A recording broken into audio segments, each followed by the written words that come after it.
హల్లెలూయా.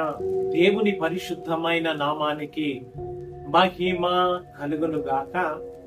ఈ రోజున దేవుడు మనల్ని ప్రేమించి మనకు అనుగ్రహిస్తున్న వాగ్దానము నిర్గమ కాండము 14వ అధ్యాయము 14వ వాక్యము.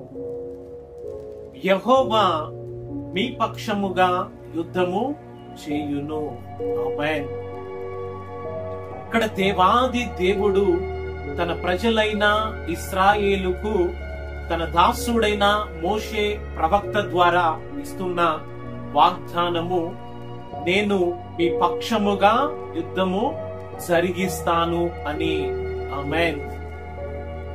మరి ఇశ్రాయేలు ప్రజలను ఐగుప్తులో నుంచి తీసుకొని వెళుతూ ఉండగా ఐగుప్తీయులు ఇశ్రాయేలు జనాంగమును తరుముతూ ఉంటుండగా దేవాది దేవుడు అనేక పర్యాయములు ఐగుప్తు సైన్యములను, ఫరో సైన్యమంతటి నుంచి తన ప్రజలైన ఇశ్రాయేలు పక్షముగా తాను నిలిచి యుద్ధము జరిగించి జయాన్ని మోషే ద్వారా దేవుడు తెలియజేస్తూ, భయపడకుడి, యెహోవా కలుగజేయు రక్షణను ఊరకనే ఉండి మీరు చూడమని తెలియజేస్తూ, ఇక మీదట ఐగుప్తీయులను మీరు చూడరు అని మోషే ద్వారా దేవాది దేవుడు తన ప్రజలకు ఇస్తున్న వాగ్దానము.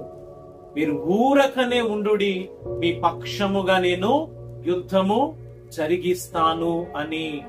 హల్లెలూయా, హల్లెలూయా.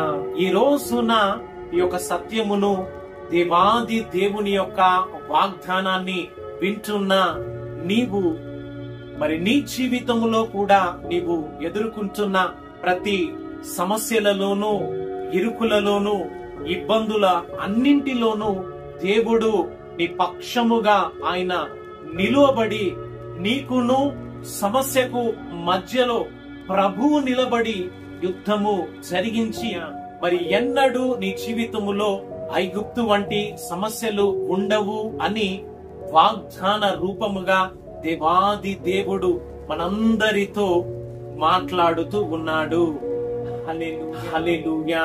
ఈ రోజున ఈ యొక్క సత్యమును, దేవుని యొక్క వాగ్దానాన్ని వింటున్న నీవు, మరి వాగ్దానాన్ని సంపూర్ణముగా విశ్వసించి ఐగుప్తు వంటి సమస్యలను, మరి నీ దైనందిన జీవితంలో నీవెదుర్కొంటున్న ప్రతి సమస్య ఎదుట ప్రభువు నిలిచి నీ పక్షముగా యుద్ధము జరిగించబోతూ ఉంటూ ఉండగా దేవుణ్ణి నీవు విశ్వసించి ఈ యొక్క వాగ్దాన ఫలాన్ని సంపూర్ణముగా స్వతంత్రించుకొని దేవాది దేవుని యొక్క నిత్య రాజ్యములోనికి నీవు నడిపించబడుదువుగాక.